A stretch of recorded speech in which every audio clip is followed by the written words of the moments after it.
Once I had evacuated the clot, I could piece the skull back in place where it would fit perfectly, with bone resting on bone. I had to make sure it could not be pushed inward and do more damage to the brain. The emergency craniotomy my colleague and I performed worked. The triangular skull flap received the pressure. Once we evacuated the clot and stopped the bleeding, the patient stabilized.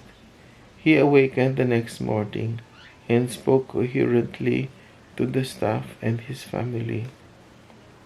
Only by the grace of God, certainly not by their neophyte surgeon's skill, both men survived. We had to feed the first patient for a few weeks.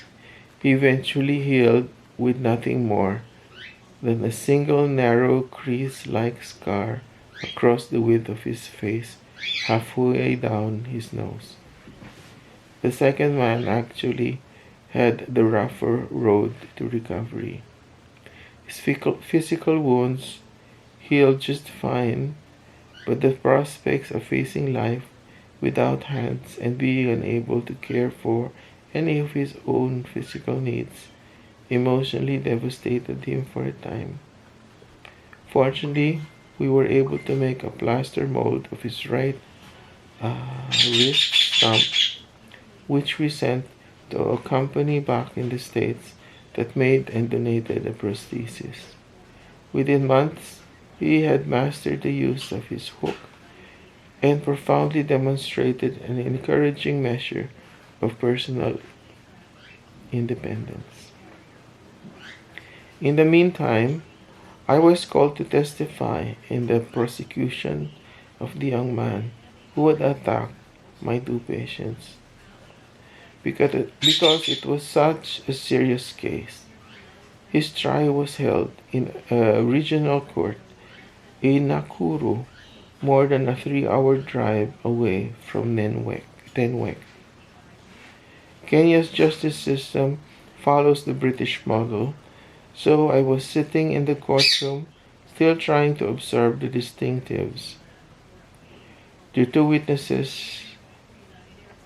two witness boxes, the robed barristers, the long, startlingly white wig worn by the judge. When the accused was led into the courtroom, this troubled young man obviously hadn't fared well in prison. No sooner had he arrived than he collapsed to the floor and suffered a seizure unlike any I've ever witnessed. I wasn't sure what was going on, but I knew this was not typical grand mal epilepsy. Naturally, the trial was postponed, so I had lots of time to think on the bumpy drive home. Back at Tenwek, I sought out the two victims and asked them to tell me again exactly what had happened when they were assaulted. The young man who had almost killed them was a cousin. We were just having tea in the hut. They told me their own cousin got this odd glazed look on his face and stood up and walked across the hut, picked up a panga, and suddenly began his violent attack without warning. There was no argument, I asked. No. He was your cousin? Has your cousin ever been violent before? Never. Did they have a bad temper? No. Not even that. The entire incident seemed so strange. Some time later, I was summoned back to Nakuru for the trial. In Kenya courts, a police prosecutor presents the case against the accused. If the defendant cannot afford or does not want a lawyer, He can act as his own defense. So when the prosecutor called me to the witness box, I summarized the written statement I had submitted, detailed the injuries I had seen and treated in the defendant's two victims.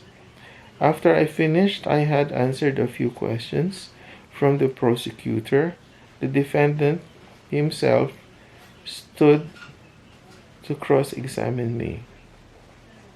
He spoke only Kipsigis.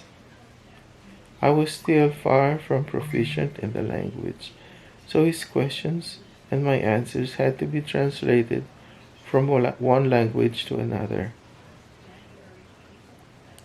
He appeared nervous, flustered, and not